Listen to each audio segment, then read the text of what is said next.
All right, so to get that second one, I used this flexible shaft, and I put a 1/2 inch short socket on it, and I went in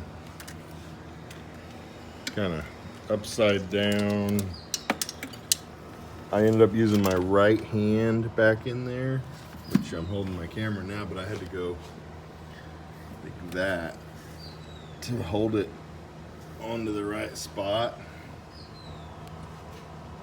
and turn it here, and I got it unbelievably. So now this is what we're seeing back here, is that both bolts are removed.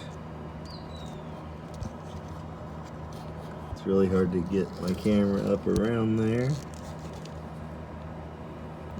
and I'm focusing in the wrong place. See if I can get it to refocus. There we go. So that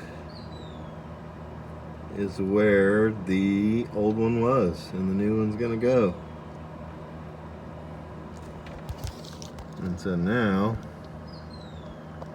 I just have to find it. It fell back in there somewhere.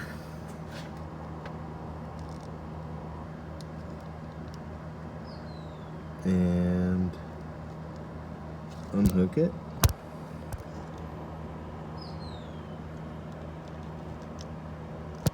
And hook up the new one. So, halfway done.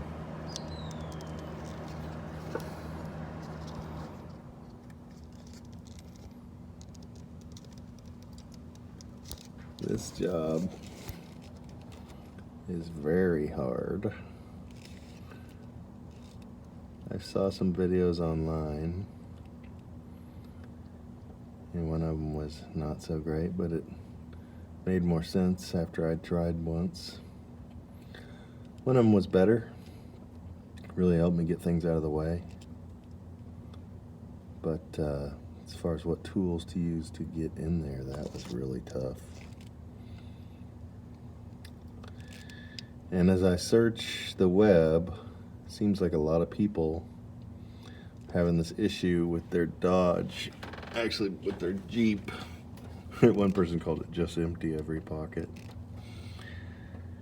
But they have this issue with their Jeep warming up and then running terribly.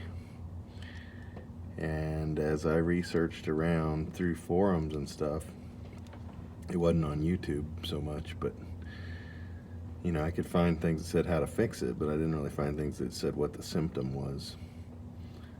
So my symptom is I turn the Jeep on, sounds great, runs, accelerates, all that, until it gets to closed loop. For those of you that don't know, closed loop means operating temperature, which I think is somewhere around 200 degrees. When I got a hold of this Jeep, I think I bought it for $600. And I liked it because it was 3.2 V8 4x4. I put headlights in it. That bumper looked terrible, so did the grill. I've painted them, spray painted them. I got the actual paint from O'Reilly's. It's supposed to be the right paint for this model, which is right here, this perfect match, duplicate color, flame red, BCC 0419.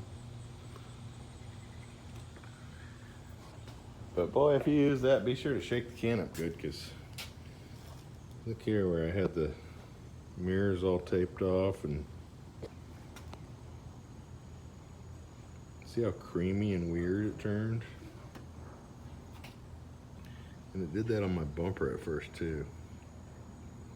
I even went through a couple cans. I need to repaint this. I'm gonna come back in and hit these areas.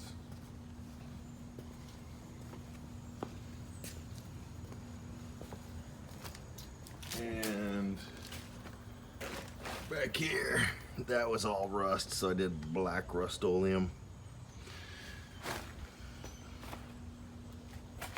But so far, you can see I put a new muffler on. I'll be painting that. The headliner was falling down, so I taped it all off and used Flexi Seal and then spray paint, which I'm not totally happy with, but I'm going to hit it with Flexi Seal again and use a roller to get the little danglies to stay up.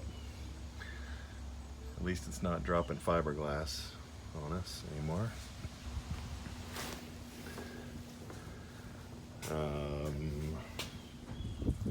There you can see that creamy non-red really well. I'll be fixing the door. I'll be putting the antenna on there just for looks. I'll be putting a new windshield in. I've already put in a new battery. I've also got a new water pump. That's the power steering pump, actually. That's new. And I've got a new radiator down in there. And I've got a new water pump down in there. And I pulled this off and cleaned it. And I'm putting new plugs on. I already mentioned new headlights. So, I've got wires to put on. I also have a distributor cap and a new bug, if it comes to that.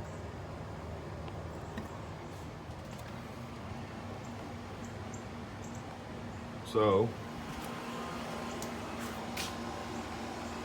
hopefully soon, my stepdaughter will be driving this puppy to school.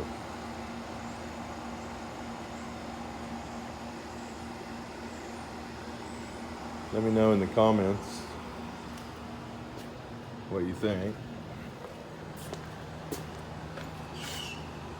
I would have been happy with this as a first car.